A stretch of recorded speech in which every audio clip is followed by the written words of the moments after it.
Hey guys, it arrived in the mail today. My plugs for my common blueberries.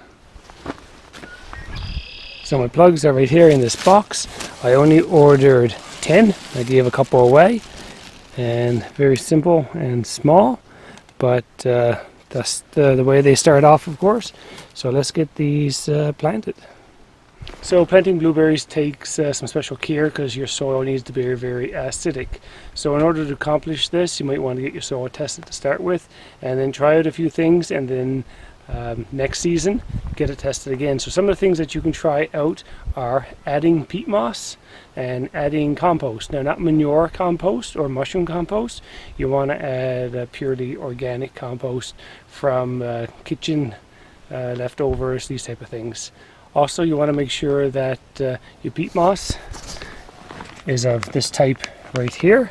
You can also add some sand for drainage, and and some bark and mulch mixed in with your compost is also a good option. But you want to make sure that the bark or the sawdust that you include is not cedar and or redwood. Also, I prefer not to get any of the dyed mulch because that obviously has dye in it, and I'd rather use everything that's all natural. So right here, of course, we do have some very nice compost with some bark and wood chips in it that are I believe they are spruce. And then I have some just regular loam right here for my garden, and then of course this very nice peat moss, and then just regular clay sand. So the ratio that I will be using or trying to use, I don't have to be exact here, but I'm going to go for a peat moss of about 40%, loam 25, compost and bark mixture 25, and sand 10%. I won't be planting these directly into the soil. I'm going to be planting them into these buckets right here.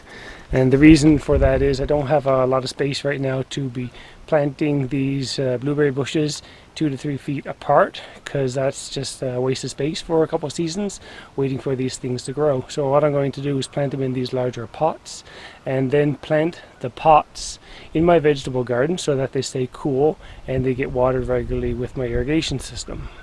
That'll allow them to grow, and then as they need more space, I will be able to separate them, and if I want to eventually take them out of the buckets, I can do that. So what I'll be doing is using this garbage pail right here for my mixture. So let's get some of these, some of the soil mixed up, and the blueberries planted.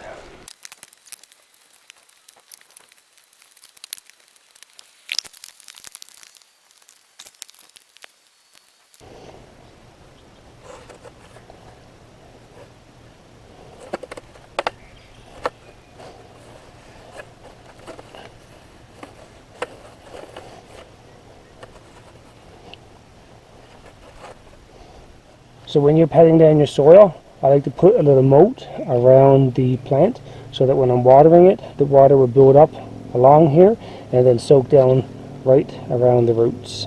So it's getting late here on the prairies, and I got my 8 blueberry bushes planted. Now it's time to water them. The water that I'll be using is groundwater, so it's non-chlorinated. You can also use rainwater, of course, which I collect in those water tanks. Again, another note on the pH level for the soil. You're going to want fairly acidic soil. Maybe add a little bit of vinegar to your water, or even add some sulfur to the soil the previous year before planting them. Again, keep an eye on the pH, do some tests, but since it's late tonight, I'm going to get these planted tomorrow.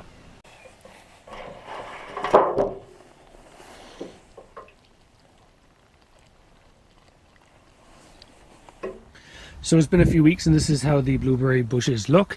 They are doing quite well. They have these spurts where they grow a lot and then they stop. I've added these grass clippings around the top here. That helps with the moisture and weed control. And I've also added some ashes, and that helps with increase the acidity level within the soil. So as you can see, the pots are put into the rest of my garden here. That helps with the temperature so that the pots don't get hot like these here do during the day. So we'll give these plants a couple of years and see how they grow, If you found this video helpful, please give it a thumbs up, and if you want to see what else I'm up to in the garden, please subscribe to my channel. On the back of the peat moss we have a helpful hint saying use a different product. That's a great hint, very subtle about that. Use Promix. Well, what about the product I'm using and some hints on how to use that?